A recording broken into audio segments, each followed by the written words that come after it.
Surveyor મહેસૂલ rank 1 અભિનવ બી ગોઠી આજે આપણી સમક્ષ છે. અમુક લોકો તો ઓળખતા હશે, એમની બેચનો સ્ટુડન્ટ છે. આરંભ બેચમાં, કઈ બેચમાં હતા ફર્સ્ટ? આરંભ બેચની અંદર જે સર્વેયર માટે આપણે કરી હતી.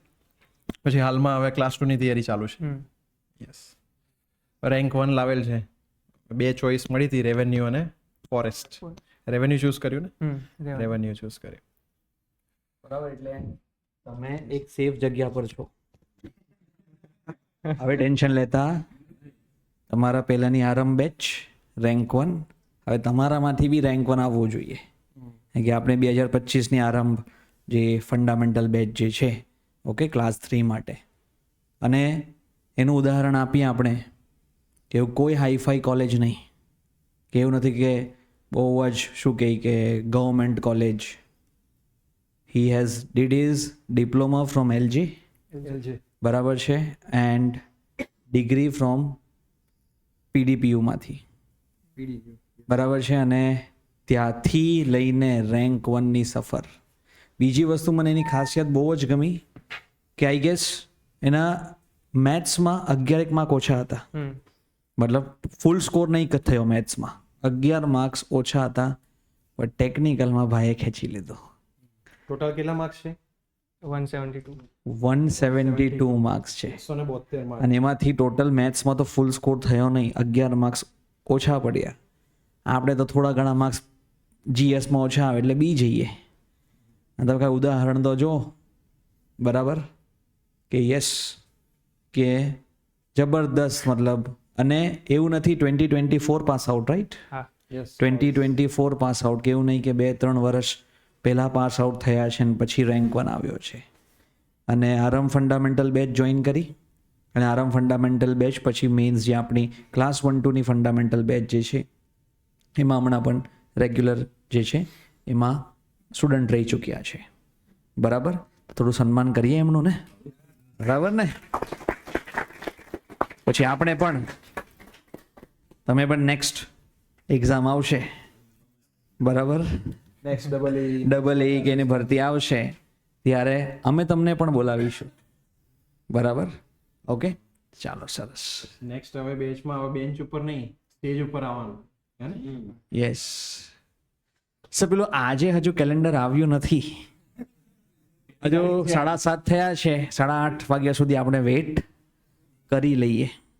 બરાબર, સાંજે જ આવતું હોય છે જનરલી. સાંજે જ આવતું હોય છે તો વેઇટ કરી લઈએ, નહીં તો પછી શું માનીશું? April fool. બરાબર, ખરાબ પસંદ કરી. કોંગ્રેચ્યુલેટ કરીએ. યસ, અભિનવને. Thank you, congratulation. Once again congratulations.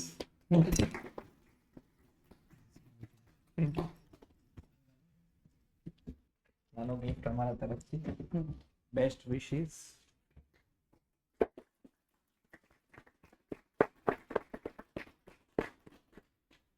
ચાલો, અભિનવ જે છે આજે તમને મળવા માટે આવ્યો છે. એમની જે જર્ની હશે, બરાબર, એમની જે જર્ની હશે, કેવી રીતે તૈયારી કરી, શું તૈયારીમાં ધ્યાન રાખવાનું, બરાબર, તૈયારી કઈ રીતે કરવી, એ શાંતિથી સાંભળજો. અમારે તો તમે ઓછું સાંભળે, પણ રેન્ક 1નું સાંભળી લેજો. બરાબર, આ તો મારો હારો બોલ્યા કરે, પેટ કરતો હોય છે. બરાબર, હા, દરરોજે પેટ કરવા આવી જાય છે, તો આનું તો સાંભળી લેજો. કોકવાર જ આવે. બરાબર છે. GSSB 2025 calendar out on official website. Okay, જોઈએ આપણે. બરાબર, ઓકે, આપણે જોઈએ, પણ પહેલા આપણે અભિનવ જે છે, અભિનવને પહેલા સાંભળી લો તમે. બરાબર, ઓકે, ચાલો. યસ, આપણે અભિનવને સાંભળીએ. ચાલો, now all up to Abhinav. Okay, case ચાલતો હતો, અત્યાર પત્યો. ઇમેજિંગ કરીને ના ખબર પડે તો પ્રેક્ટિકલ વિડીયો જોઈએ. એટલે અમારે સર્વેનું હતું, તો સર્વે આવતું જ મોસ્ટલી. તો એમાં કેવું ફંડામેન્ટલ જોવું પડે, ગોખણ પટ્ટી કરીએ તો ચાલે નહીં. એટલે ક્યારેક પહેલાં તો ટ્રાય કરીએ કે ફટાફટ MCQ જવા દઈએ તો પતી જાય, પણ પછી ખબર પડી કે એવું પતતું નહીં. પછી MCQ કરવા જઈએ ને એટલે યાદ કશું આવે નહીં. એટલે પછી યુટ્યુબમાંથી વિડીયો જોઈ લઈએ અને ફંડામેન્ટલ પહેલાં ક્લિયર કરીએ. ક્યાંક પ્રેક્ટિકલ ઇન્સ્ટ્રુમેન્ટના જોવા હોય તો એના વિડીયો જોઈ લેતો હતો. આપણે ઇન્સ્ટ્રુમેન્ટ્સના વિડીયો કલ્પિત સર મૂક્યા હતા. હા, આપણે તો અહીંયા ક્લાસમાં કરાયેલા હતા જીપીએસ નો બી એક વિડીયો હતો. યસ, હા, જીપીએસ નો. એટલે એ બધા હું જોતો હતો. એટલે એક્ઝામ વખતે શું થાય, બધું ભૂલાઈ જાય છે, પણ એ બધું વિચારીને કરેલું હોય એટલે બધું યાદ આવી જાય. આપણા સર સ્ટુડન્ટ હતા અમુક 2-3 જણા કે જેમનું પોતાની આ રીતની કન્સલ્ટન્સી હતી. અચ્છા. તો એમની પાસેથી જ આપણે ટીએસ મંગાવ્યું હતું અને આપણે ટેરેસ પર પ્રેક્ટિકલ કર્યું હતું. એ સાલો હતા, તમને યાદ છે ને? તો હતો જે રીતે અભિનવે કીધું કે ફંડામેન્ટલ ક્લિયર થવા જોઈએ, તો ફંડામેન્ટલનો કેટલો મહત્વ છે કે એમ ખાલી વાંચી જ જવું કે બેસિક ક્લિયર કરવું જોઈએ? બેઝિકથી બધું જ ક્લિયર કરવું જોઈએ. વાંચવાથી એટલે કહું છું ને, એક્ઝામમાં પછી યાદ નહીં આવતું ફંડામેન્ટલ ક્લિયર ના હોય તો. ફંડામેન્ટલ ક્લિયર કરીને પછી એમસીક્યુ પ્રેક્ટિસ કરે ને તો જલ્દી અંદર મગજમાં ઉતરી જાય. અચ્છા, મતલબ ક્વેશ્ચન ટ્વિસ્ટિંગ બી થોડા ઘણા આવી ગયા તો બી આપણાથી સોલ્વ થઈ જાય, બરાબર ને? અને ક્યારેક તુક્કો મારવાનું થાય ને તો બી ફંડામેન્ટલ ક્લિયર હોય ને તો તુક્કો વાગી જાય. બરાબર. સરસ. કન્સેપ્ટ. યસ, કન્સેપ્ટ ક્લિયર હોવો જોઈએ. તો ભાઈ ધ્યાન આપજો કન્સેપ્ટ ક્લિયર કરવાના. પછી વીક પોઈન્ટ્સ પર ખાસ ધ્યાન આપીને પ્રેક્ટિસ કરવી, તો બધાને ખબર જ હશે. એટલે જાતે નક્કી કરી લેવાનું પોતાના કે બધાના અલગ અલગ વીક પોઈન્ટ્સ હોય. મારો વીક પોઈન્ટ હતો, મન મેથ્સ નહોતું ફાવતું, એટલે મેં મેથ્સની જ પ્રિપેરેશન કરી છે મોસ્ટલી. તો એ 49 માર્ક્સ છે આઉટ ઓફ 60. મારે બી કંઈ કહેવું છે. જો આપણે ડિપ્લોમાના સ્ટુડન્ટ હોય એટલે આપણો એક જ વીકનેસ શું? મેથ્સ. અને રેન્ક 1નું બી દીકરા આ જ વીકનેસ છે. બધા સરખા જ છે. બધા સરખા જ છે. એટલે આપણે એવું વિચારીએ કે મારું ગણિત વીક છે, તો તમે જોઈ શકો રેન્ક 1નું પણ ગણિત વીક છે ને રેન્ક 1 લાવ્યો છે બકા. બરાબર? એટલે ક્યાં મૂંઝવણ તમને થવી ના જોઈએ કે ક્યાં ઇન્ફિરિયર ફીલ ના થવું જોઈએ કે હા મારું મેથ્સ વીક છે, મારું સિલેક્શન થશે નહીં થશે. એક સરસ ઉદાહરણ છે, મેથ્સ વીક હોવા છતાં રેન્ક 1 આવ્યું છે. બરાબર? યસ. મને તો કોઈ એવું કહે કે 1 કિલોમીટર ત્યાં દોડીને જવું છે કે પછી એક દાખલો કરો, તું એમ કહી દઉં 1 કિલોમીટર દોડીને જતો રહો, દાખલો નહીં કરો. બીજું શું છે, વીક પોઈન્ટ્સ આપણને શું હોય, આપણને જે ટોપિક ગમતા હોય ને ઇઝી હોય આપણે એ જ વારે વારે કર કરીએ એટલે આપણને મજા આવે કે હા આવડે છે એમ, એ સારું ફિલિંગ આવે. પણ એવું નહીં કરવાનું. જે તમારા વીક પોઈન્ટ હોય એની પર ખાસ ધ્યાન આપવાનું અને એને તમે પાવર કરશો, બરાબર, એમાં પાવરફુલ થશો તો તમારા માર્ક્સ વધશે. 210 માંથી 172 માર્ક છે, ગણી લો કેટલા થયા. 38 ખાલી ઓછા છે. યસ, રિઝલ્ટ આવ્યું પહેલા એ જ જોયું હતું. બધા પહેલા ટોપમાં હતા ને બધાને મેથ્સમાં 60 મારે એકને જ ઓછા. મેથ્સ સારું હોત તો કેટલો માર્જિન આવી ગયો. યસ. રેન્ક 1 ને 2 વચ્ચે 1 જ માર્કનું છે ગેપ, 1 માર્કમાં છે કોમ્પિટિશન.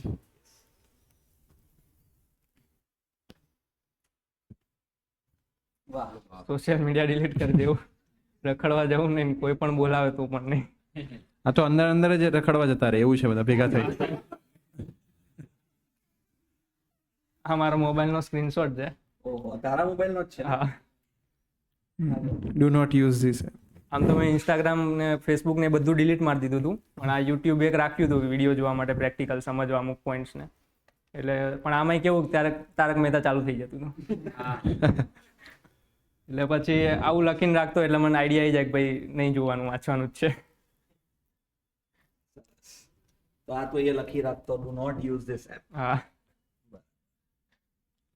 ને આપણે તો શું કરીએ, ઇન્સ્ટાગ્રામ પર સ્ક્રોલિંગ.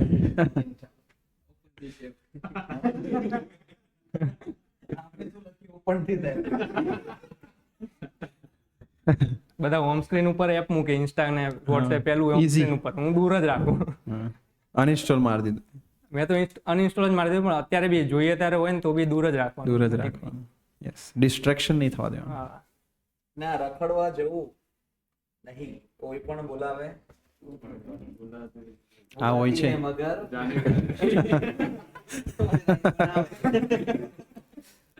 આ તો ગેરહાજર હોય ને સર પૂછીએ એ લોકોને કે ક્યાં હતો, તો કે બહાર ગયો તો, એવું જ કે બહાર ગયો.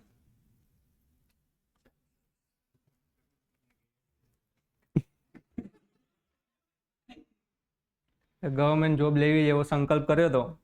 પહેલા તો પ્લેસમેન્ટની બધી ટ્રાયો કરીને બધું કર્યું, પણ પછી વિચાર લીધું હતું કે આમાં કશું છે નહીં, મને તો ગવર્મેન્ટ જ જોઈએ છે એમ. જે બી આવે હવે પહેલી એ ફોડ નાખીએ. પછી ટ્રાય કરી એએમસી ને બધી ટ્રાય કરી હતી, પણ એમાં 2 માર્ક્સે રહી ગયો. અને પછી નેક્સ્ટ આવ્યું એમાં તો ટાર્ગેટ કરી લીધું, આમાં હવે કંઈ છૂટકો જ નહીં, આ કરી જ નાખવું પડશે. તો પછી કરી નાખ્યું. અને એવું હોય ને મગજમાં એવું હોય ને તો પછી કોઈ મોટિવેશન જોવાની જરૂર ના પડે વિડીયો. ડબલ એએમસીમાં 2 માર્ક્સથી ફેલિયર મળ્યું હતું. કન્સિસ્ટન્સી રાખી એટલે થયા. એ વખતે પહેલી વાર રિઝલ્ટ આવ્યું ડબલ એન, ત્યારે એમ થઈ ગયું તો આટલી મહેનત કરીને લાગ્યા નહીં તો કરવું જ નહીં, તેલ લેવા ગયું. એવું કરીને મૂકી દીધું હોત તો આજે તો રેન્ક અત્યારે- 1 નહીં આવતો. હે, બરાબર છે. કન્સિસ્ટન્સી બહુ મેટર કરે છે. ક્યારેક કોઈક વાર તમારું ફેલિયર બી થાય, થોડા માર્ક્સથી રહી જઈએ તો આપણે મૂકવાનું બરાબર, લાગેલું રહેવાનું. એક્ઝામ માટે આપણે તૈયારી સ્ટાર્ટ કરી દેવાનું, લાગી રહેવું પડે.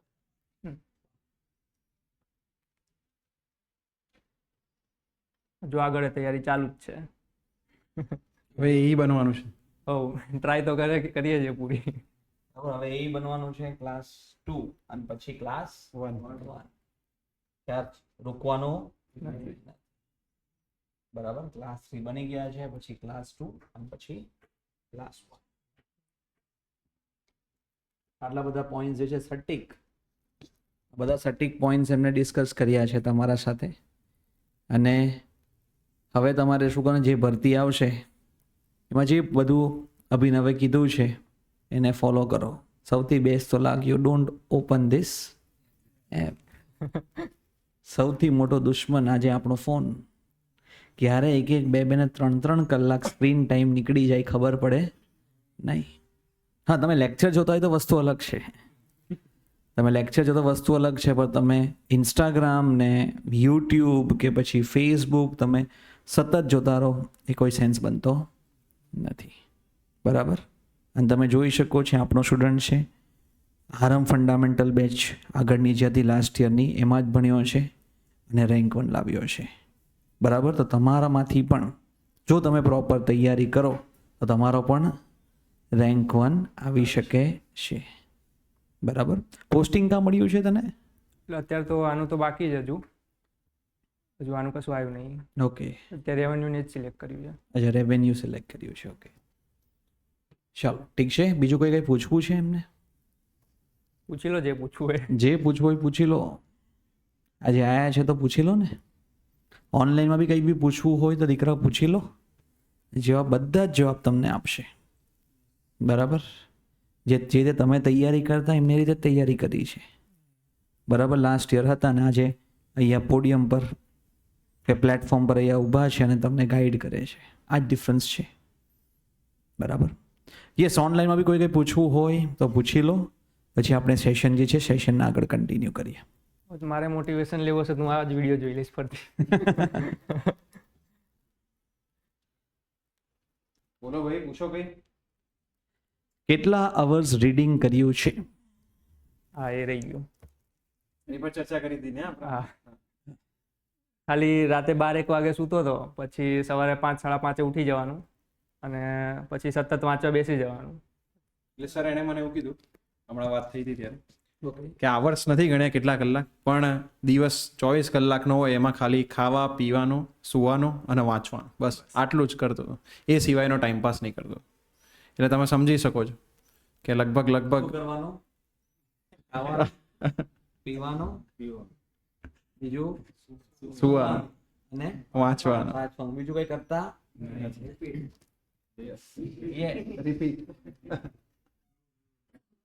લગભગ 15 કલાક જેવું થાય, 12-15 કલાક.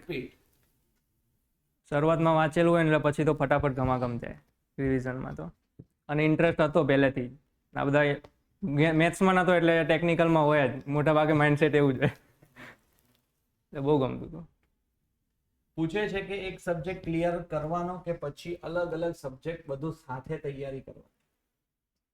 પહેલા તો એક સબ્જેક્ટ ક્લિયર કરવાનો. યસ, એક સબ્જેક્ટ આપણો તે રીતે ચાલે છે ને. એક સબ્જેક્ટ જે છે એક સબ્જેક્ટ પતી એવું થોડું હાઇડ્રો સાથે બી 5 સબ્જેક્ટ ચાલુ છે તમારા. એવું નહીં, પહેલા એક સબ્જેક્ટ પૂરો કરવો અને પછી બીજા સબ્જેક્ટ પર કામ.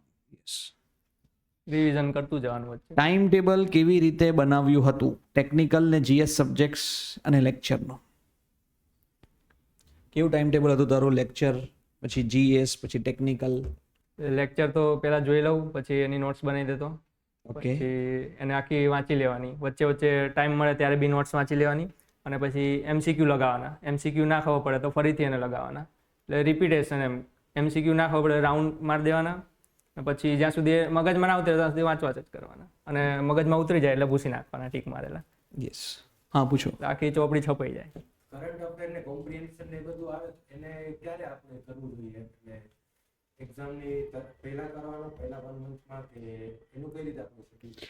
ઓકે, સર ક્વેશ્ચન સરસ પૂછ્યો છે કે સર કોમ્પ્રિહેન્શન આવે છે, બરાબર, કરંટ અફેર્સ આવે છે, એ ક્યારે કરવું? હમણાંથી જ કરી દેવું કરંટ અફેર્સ, કે પછી એક્ઝામ નજીક આવે ત્યારે કરવું? હું તો નજીક આવે ત્યારે જ કરતો હતો, એટલે પહેલાનું હોય એ 3-6 મહિનાનું એ કરી નાખવાનું. અત્યારથી કરીને કંઈ મતલબ નહીં. કરંટ અફેર્સ અને બીજા બધા કોમ્પ્રિહેન્શન. સબ્જેક્ટ જ બહુ છે, પહેલા એ પતાવીએ પછી બાકી બધું કરો. ઓકે, કોમ્પ્રિહેન્શન અને ગુજરાતી અને ઇંગ્લિશ કોમ્પ્રિહેન્શન કઈ રીતે એન્ડમાં કર્યું હતું કે સ્ટાર્ટિંગથી કર્યું છે? સાચું કહું તો ગુજરાતી અંગ્રેજીમાં હું અડતો જ નહોતો, અને આવડતું જ તું પહેલેથી. બરાબર. સ્કીપ નહીં કરવાનું, સ્કીપ કશું નહીં કરવાનું, સ્કીપ નહીં કરવાનું. ટેકનિકલમાં એમસીક્યુ અને વિડીયો સિવાય બીજા શેમાંથી રીડ કરવાનું? નોટ્સ બનાવી હતી એ પેલા તો નોટ્સ હોય, અને પછી એમસીક્યુ, બે જ વસ્તુ તો હોય, બીજું હોય શું? એટલે હમણાં તો કેવું છે કે મટીરિયલનો વિસ્ફોટ થાય. હા, તમે 10 જગ્યાથી એક વસ્તુ ભેગું કરો એના કરતાં એક વસ્તુ તમને મળે છે ને 10 વાર વાંચવું સારું. કેમ કે તમે 10 અલગ અલગ જગ્યાથી ખાલી મટીરિયલ કલેક્ટ કરો ને મટીરિયલ કલેક્ટર બની જાઓ, એનો કોઈ સેન્સ બનવાનો નથી. વાંચ્યું એ જ 3 મહિના પછી ભૂલી જઈએ તો બાકીનું ક્યાં કરવા? અપોચો થઈ જશે. અને બધી જગ્યાએ અલગ અલગ વસ્તુ તમને ટેલિગ્રામના અંદર જોવા મળે.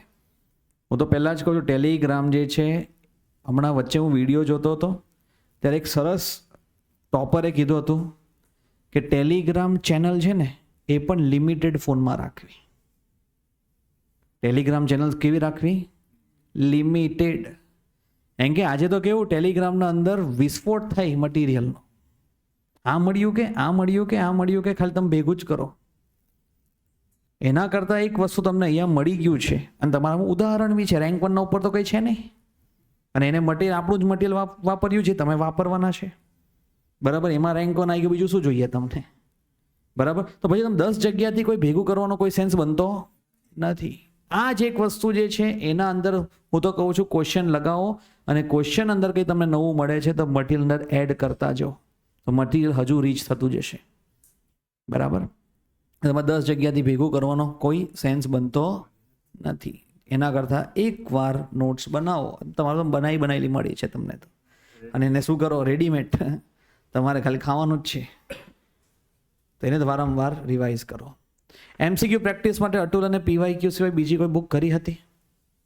અતુલ કરી હતી, પછી કેટલી ઢગલો કરી હતી, વર્કબુક કરી હતી, પીવાયક્યુ કરી હતી, પછી જેટલી મન તો થપ્પો હતો મા જોડે આખી બધી પતાઈ મારી હતી.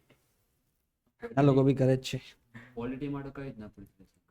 ક્વોલિટીમાં તો વર્લ્ડ ઇનબોક્સની બુક હતી મારા જોડે, પહેલેથી હતી, બહુ જૂની, એ જ હું તો વાંચતો હતો, અને પહેલેથી એ જ વાંચેલી હતી, એટલે એને રિવાઇઝ કરતો હતો હું, અને મોટે ભાગે એમાંથી જ આવી જતું હતું.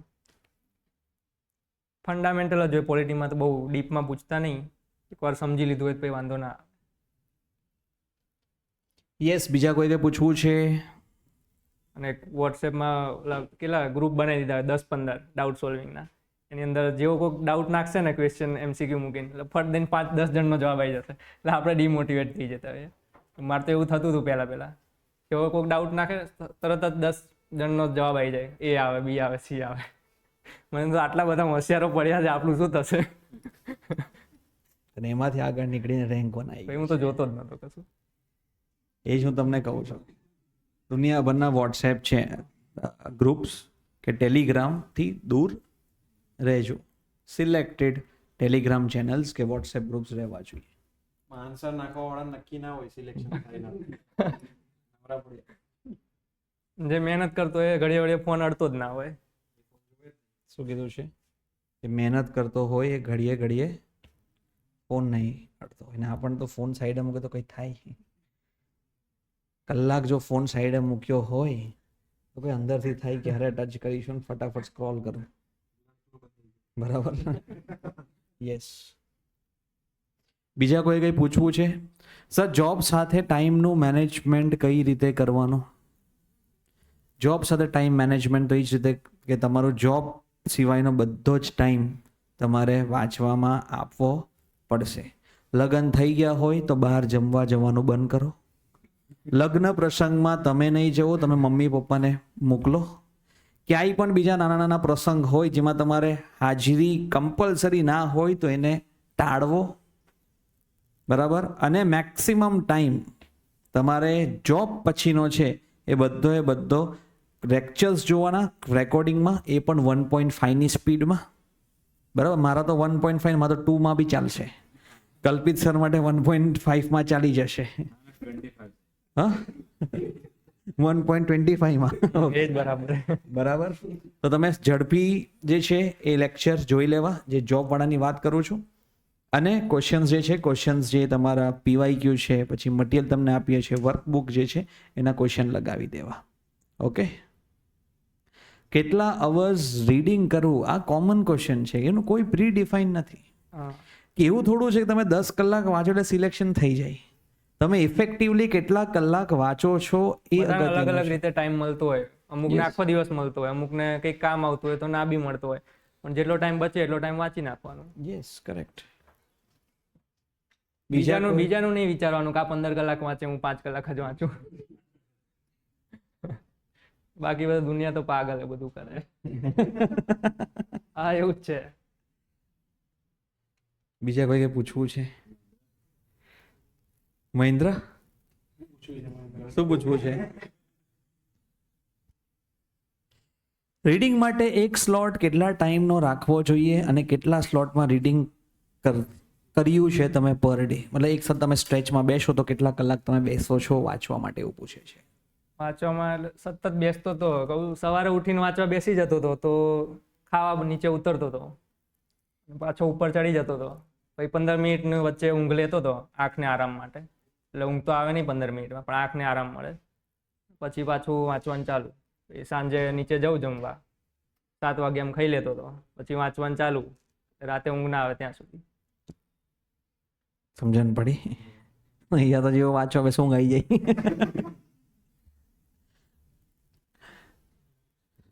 સર નોટિફિકેશન આવવાની હતી.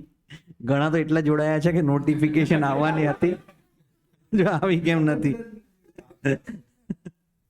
આવશે. મારો વિડીયો આખો જોયો હતો ને, મેં મૂક્યો હતો, આખો વિડીયો જોવાનો હતો. બરાબર. રીલ્સ મૂકી હતી એ. ફૂલ ડે સ્ક્રીન ટાઈમ પછી ઊંઘ બહુ આવે છે. ફૂલ ડે સ્ક્રીન ટાઈમ પછી ઊંઘ આવે છે, પણ થોડું મેનેજ દીકરા કરી લેવું. બરાબર. એક બકેટમાં પાણી લેવું, બરફ નાખવો અને એને શું કહેવું કે મોઢું ડુબાડવું. વાંચવા પહેલા ઊંઘ આવી જાય છે. એ રસ ના હોય વાંચવામાં એટલે ઊંઘ જ આવે. વાંચવામાં રસ નહીં એટલે ઊંઘ આવે છે. ખબર હોય કે લાગુ જ છે તો પછી ઊંઘ જાતે જ જતી રહે. મને બહુ ઊંઘ આવતી હતી, ઊંઘવાનો શોખીન જ છું. ચાલો બીજા કોઈ કંઈ પૂછવું છે? એનીવન? બીજા કોઈ કંઈ પૂછવું છે ખરું?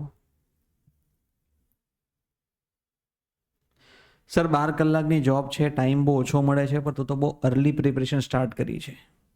બરાબર છે. તો એનો એજ મળવું જોઈએ. મેં તમને શું કીધું છે? દેવ 12 કલાકની ભલે જોબ હોય, જે માણસ વિચારે કે મારે એક્ઝામ ક્લિયર કરવી જ છે તો 12 કલાક પછી જેટલો સમય મળે છે તો ખાલી ને ખાલી આપવો છે એમાં રીડિંગમાં. બીજું બધી જ વસ્તુ શું કરવી પડે?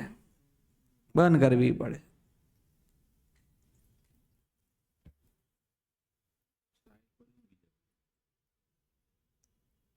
બીજા કોઈ કંઈ પૂછવું છે? ઠીક છે, ચાલો હવે આપણે સેશન સ્ટાર્ટ કરીએ. કોઈ કંઈ પૂછવું છે ખરું? હજુ બી પૂછી લો અભિનવને. બરાબર, અભિનવને પૂછી લો.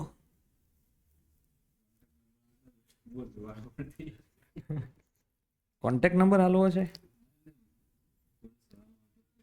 અચ્છા, કોઈને શરમ આવતી હોય પૂછશે તો કોન્ટેક્ટ નંબર આપી દેશું. તો એ તો એનો કોલ છે, કેમ કે પછી કોન્ટેક્ટ નંબર આપી દેશું બહુ હેરાનગતિ થશે. કન્ટિન્યુઅસ તમે શું કરશો? એને મેસેજ કરશો. બરાબર. હા, પરીક્ષા નજીક આવશે એટલે ફોન કરશો તમે. ચાલો, એક્યુરેસી ઇન્ક્રીઝ કરવા માટે શું કર્યું હતું? MCQ પ્રેક્ટિસ જ એનાથી જ થાય એક્યુરેસી ઇન્ક્રીઝ. MCQ પ્રેક્ટિસ કરી છે એનાથી શું થાય? એક્યુરેસી એકવાર ના આવડે, 2 વાર ના આવડે, પણ ત્રીજી વાર યાદ આવી જ જાય કે આનો જવાબ આ જ આવતો હતો, ઓપ્શન સહિત સી જ આવતો હતો એમ. પેપર અટેમ્પ કરી દે કરવું કે જેથી વધુ અટેમ્પ થઈ શકે, બાકી ઓછું રહી. મારી એક આદત હતી કે પેલા ટ્રાય એટલે એક્ઝામો બહુ આપી તો એમાં એકવાર વાંચું ને ખબર ના પડે, પછી બીજી વાર વાંચું. એટલે મેં પેલા પ્રેક્ટિસ બહુ કરી હતી કે એક વારમાં વાંચીને સમજણ પડી જાય. MCQ પ્રેક્ટિસ જાતે પૂરતો હતો ને એ બધું સમજતો હતો, અને અવાજ થતો આજુબાજુમાં તો લોકો બારણું બંધ કરી દે ને એવું કરે, પણ હું તો ચાલુ જ રાખતો કેમ કે એક્ઝામ હોલમાં અવાજ થતો જ હોય.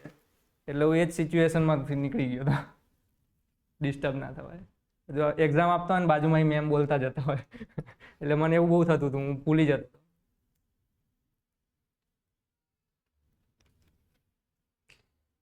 ભાઈ બુક્સના નામ કહી દે ને, એમ કહી છે.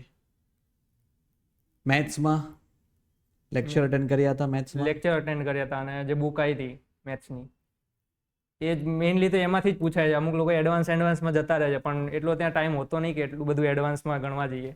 અને એક તો મેથ્સ કાચું હોય ને એમાં તે ટ્રાય મારવા જઈએ તો 2-3 મિનિટ તો એમાં જતી રહે, અને પછી છેલ્લે ખબર પડે 2-3 મિનિટ પછી આનો જવાબ તો આવતો નહીં.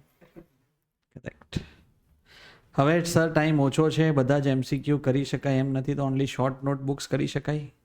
યસ, શોર્ટ નોટબુક્સ કરી દો ને. શોર્ટ નોટબુક્સ જે છે એ જ કરવાનો છે.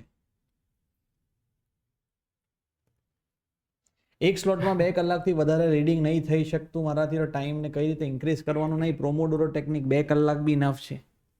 પ્રોમોડોરો ટેકનિક તમને 2 કલાક વાંચો, 15 મિનિટનો બ્રેક લો, પાછો 2 કલાક વાંચો, 15 મિનિટનો બ્રેક લો.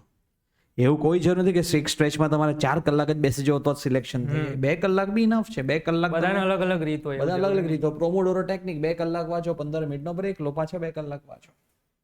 ઓકે, તમને જે વિષયમાં ના ગમતું હોય ને એમાં જ કંટાળો આવે, બાકી તો વાંચી જ લેવાય.